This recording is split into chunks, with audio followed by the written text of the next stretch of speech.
talk about the impact of the pandemic on adolescents, particularly on teens. We've heard a lot about the anxiety, the depression, and we know that the pandemic has had an effect on our kids. But we haven't talked a lot about why. It may seem obvious, but there's some things that are super important to understand.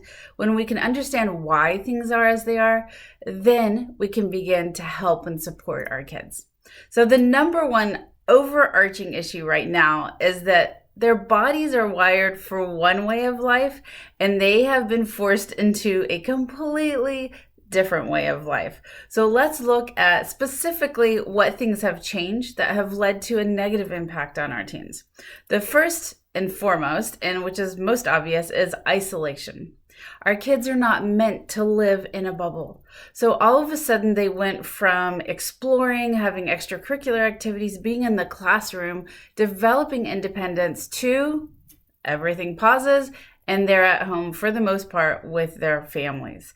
And while families are positive, it's not how they're meant to be in their teen years. They're not meant to spend so much time with their nuclear family unit. They're meant to push that away and to get different friends, get different support groups.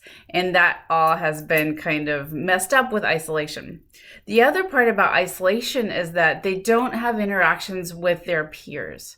One of the things that they get from interactions with peers when they're positive is hits of dopamine, which is a happy chemical, right? So if they have, this fleeting moment with a classmate, even if it's not one of their besties, and they say, "Hey, I really like your hair," that goes ding, and it's a rush of dopamine to them. So if you think about it throughout the school day, they might get these, dopamine hits from these random interactions with people. Now you're probably saying they probably have negative interactions too, and this is true, but they have less of these dopamine hits because of less interaction, okay?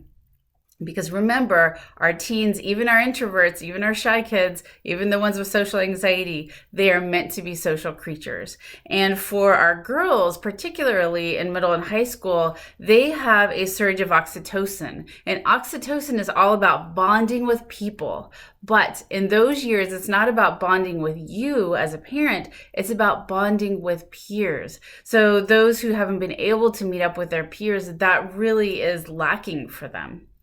The other thing is there's simply a pause or a break in their personal growth and development.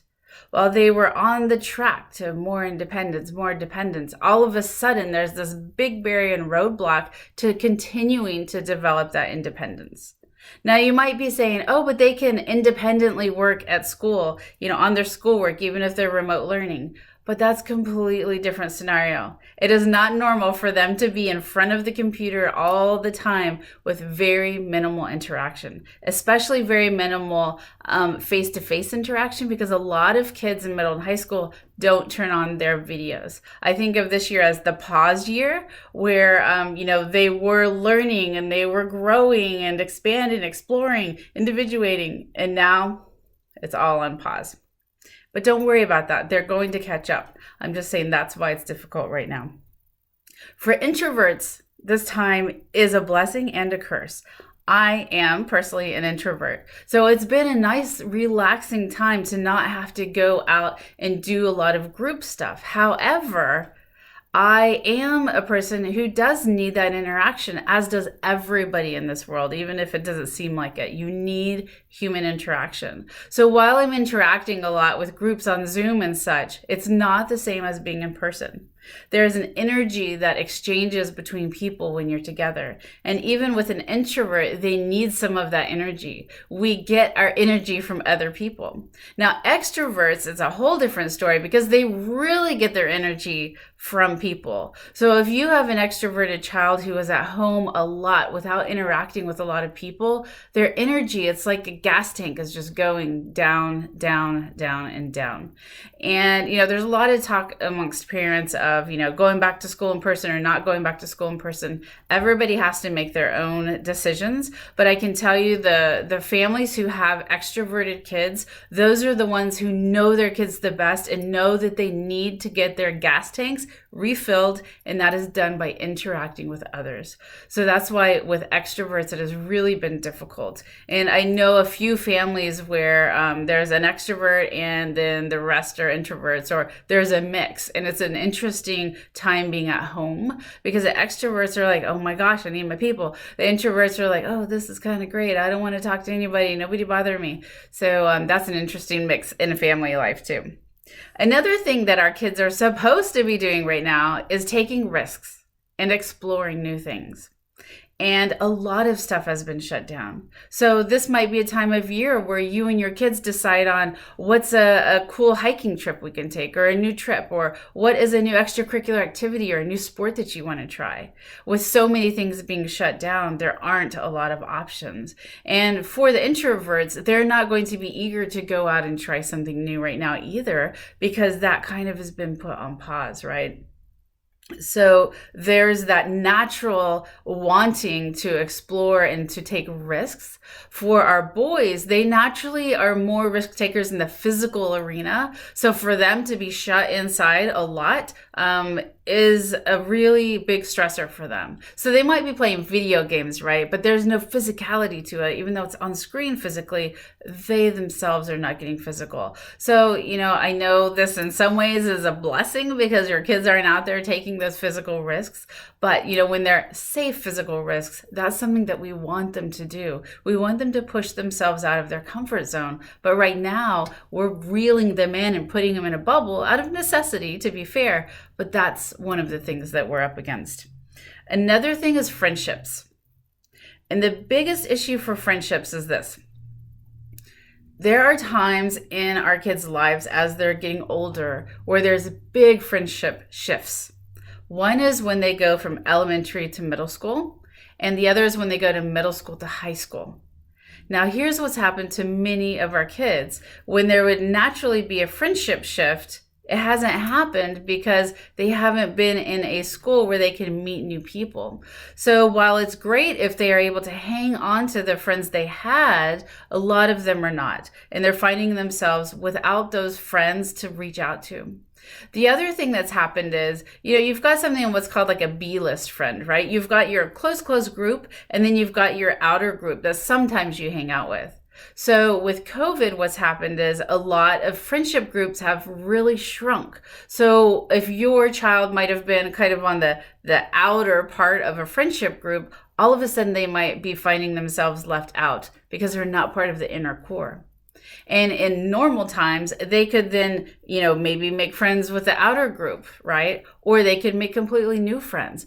But that's really hard to do right now because of COVID. So this whole friendship shift has caused a lot of social isolation, not just because they're physically isolated, but because they don't have those besties or those really close group of friends for them to relate to.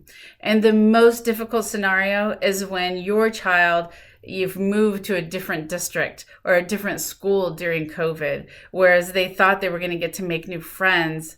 They aren't able to, because while there is Snapchat and all of that, that's not really a way to make super close new friends, like friends that you would like reveal everything to or feel like super trusting. Now that's not entirely true. Let me just back up a little bit. There are kids who are making really good connections online. And that's why I'm always I really encourage parents to allow their kids to meet people online within certain parameters and with guidance, right? But so that is not impossible. There are kids who are doing that, who are making new friends online, but it still doesn't make up for real in-person interactions and making new friends that way, and also there's a whole layer of different types of friends, right? So when your kid is going to school, they have what I like to call school friends. These are people they'd never hang out with outside of school, but it's people that they talk to in math class, or they talk to, when they're passing in the hallways, or maybe they even have lunch with them once in a while, or maybe they really make a connection in PE class. So there's these different types of friends that our kids don't have right now because they don't have those interactions. And then also with sports being closed down for so long, there's kids who miss out on that physical piece too, and also that camaraderie and that you're creating new skills and competition, which is so important for some of our kids. So these are just a few of the reasons why COVID has impacted our kids. I thought it would be important to kind of sit back and reflect on those reasons. There's about a million more that I could list also. Now, the next thing that we need to talk about, and I will do a different post on this, is how do we bring our kids from where they have been this past year to the reopening of the world, to stepping back into society as we knew it. It's not going to be the normal society as we know it for a very long time, if ever, but some of our kids are going to be very hesitant to step back into some of that normalcy. There's lots of reasons for that, which I will make sure to post on that as well. Parents, I know this is a lot to take in, but your kids really need your support is the bottom line, but you got this.